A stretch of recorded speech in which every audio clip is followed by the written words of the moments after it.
যখন পড়ে গেছে দাসী এবার চিরুনিটার উঠাইতে যায় বলে ইন্না লিল্লাহ। ফেরাউনের মেয়ে তাকায়া কয় ইন্না লিল্লাহ কেন বলছো? এই আল্লাহটা আবার কে? দাসী কয় আল্লাহ হলো সবার প্রভু, তিনি আল্লাহ। ফেরাউনের মেয়ে কয় আমার বাবার চেয়ে বড় প্রভু আছে নাকি? বারবার জিজ্ঞাসা করে আমার বাবার চেয়েও বড় প্রভু আছে নাকি?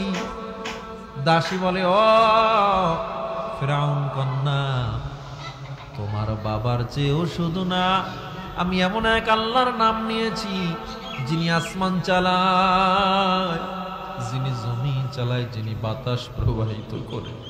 আমি এমন এক আল্লাহর নাম নিয়েছি তোমার মতো হাজার হাজার, তোমার বাবার মতো হাজার কোটি ফেরাউনের মালিক যিনি আমার আল্লাহ। জোরে জোরে বলেন আল্লাহু আকবার।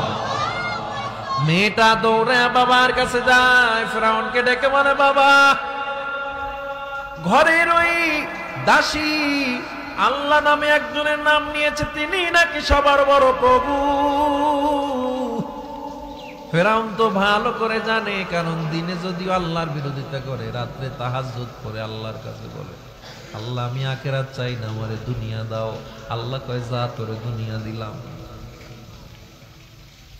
ফেরাউন এমন ফেরাউন দাসীরে ডাকছে, এদিকে আয়।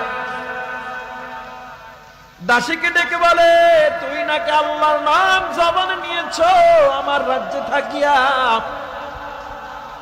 যদিও দাসী, যদিও কাজের বেটি, কিন্তু অন্তরে কেমন আল্লাহর ভয় ছিল। ডেকে বলে হ্যাঁ আমি নিয়েছি, আমার এখনো ওই আল্লাহর নাম নিতে কোনো ভয় নেই। এটা বলেই তিনি বলে আল্লাহু আকবার, আল্লাহ সবার বড়, সুবহানাল্লাহ। ফেরাউনের মাথা মেজাজ গরম হয়ে গেছে। ফেরাউন ডেকে বলে তোমার এত বড় দুঃসাহস, আমার সামনে আমার রাজ্যে দাঁড়াইয়া তুমি ওই মালিকের নাম নিয়েছো, অথচ আমি তো সবার মালিক, আমি সবার প্রভু। তুমি যদি ওই মালিকের নাম মাথা থেকে না ফালাইয়া দাও, তোমার অবস্থা বড় ভয়ঙ্কর হবে, তোমাকে আগুনে জ্বালায়া দেওয়া হবে। এবার তুমি কি আল্লাহর নাম জবান থেকে ফালাবা কিনা? ডাক দিয়া কয় না না, আমি আল্লাহর নাম জবান থেকে ফালাবো না। কোন বর্ণনায় তার 5টা বাচ্চা ছিল, কোন বর্ণনায় 7টা বাচ্চা ছিল।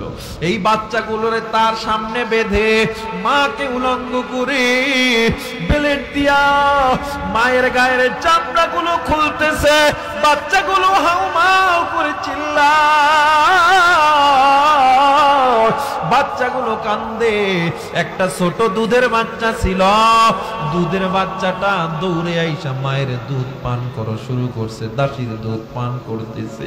ফেরাউন ওই দুধ পান করা অবস্থায় ওই দাসীর বুকের উপরেই বাচ্চাটাকে জবাই করে দেয়। আগে বাইর করবে এর গোড়ায় কে, তুই একটু আমারে বল, এর গোড়ায় কে আছে, কার দ্বারা তুই এই আল্লাহ শিখছো?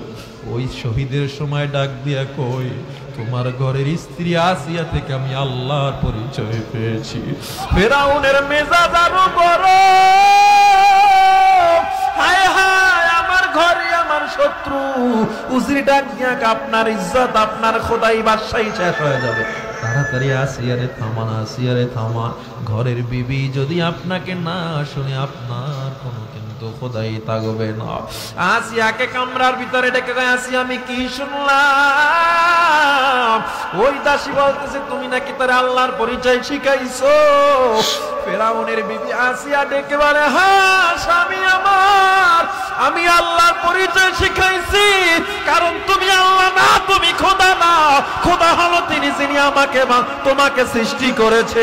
জোরে কোন আল্লাহু আকবার।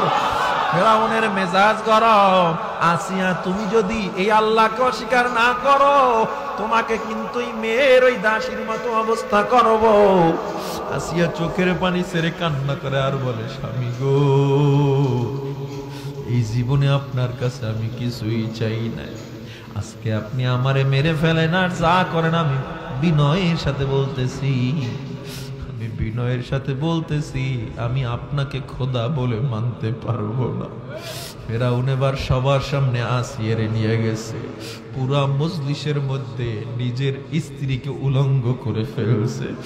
আসিয়া চক্ষুটা বন্ধ করিয়া চোখের পানি ছেড়ে কান্না করে আর বলে, আল্লাহ,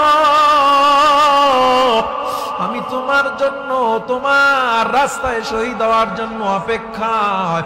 ফেরাউন এবার ব্লেড নিয়া বরণায় আসছে, চামড়া কাটার পাতলা একটা ধাতু দিয়া আসিয়ার শরীরের সব চামড়াগুলো পচাইতেছে, চামড়াগুলো কাটতেছে। চামড়াগুলো কাটতে কাটতে রক্তে যখন লাল হয়ে গেছে, আসিয়ার চামড়াগুলো টেনে টেনে টেনে টেনে সব ছুটাইয়া ফেলতেছে। প্রত্যেকটা চামড়া টান দেয়ার বলে, বল তুই আল্লাহরে ছাড়ছো নাকি? তুই বল তাওহীদ ছেড়েছো নাকি? কয় না, আমি ছাড়ি নাই। পুরো শরীরের চামড়া যখন ছিলে ফেলছে, আসিয়াকে এবার শুলের উপরে চড়াইয়া,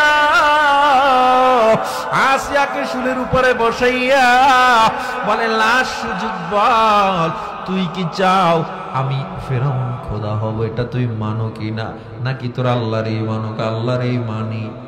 আল্লাহু আকবার। এবার ফেরাউন বলে, তারে আর একটু সময় দাও। উজিরকে ডেকে বলে, তারে গরম সূর্যের নিচে, বালুর নিচে চিৎ করে শোয়া রাখো। আসিয়াকে গরম বালুর উপরে শোয়াইয়া বুকে একটা পাথর দিয়া ঘন্টার পর ঘন্টা শোয়া রাখছে। আর বারবার এসে বলে, তুমি কি আল্লাহকে মানো? এখনো কয়, হ্যাঁ এখনো মানি।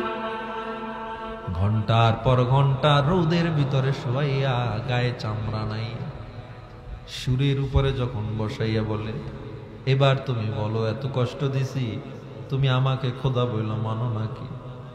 এবার আসিয়া হাসতেছে, সুবহানাল্লাহ। ফেরাউন বলে, তুমি এত কষ্টের পর হাসো, তোমার কি একটু কষ্ট লাগে না?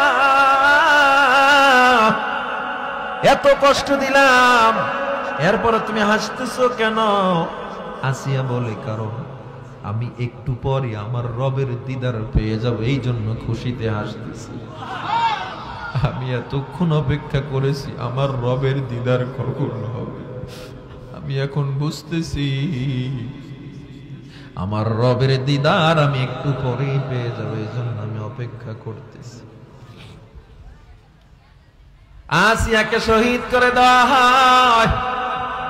ফেরাউনের ঘরের এমন বিবিকেও শহীদ করা হইল, এত কষ্ট দিলে আর পরও তার আল্লাহরে ছাড়ে না। ও বেপিয়া কান্দির মুসলমান, ও দাউদ কান্দি কুমিল্লার মুসলমান, এত কষ্ট করেও যারা দিনকে ছাড়ে নাই, তুমি আমি আল্লাহর দেওয়া নিয়ামত খাই, এত কিছু খাই, এরপরেও কেন নামাজটা পড়ি না? এরপরেও কেন পর্দা করি না? এরপরেও কেন কোরআন শিখি না? একটু তৃতীয়বারের মতো মালিকের সাথে ওয়াদা করে, আল্লাহ গো আর গুনাহ করব না, আমাদের মাফ করে দাও। নারায়ে তাকবীর, নারায়ে তাকবীর। আল্লাহ গো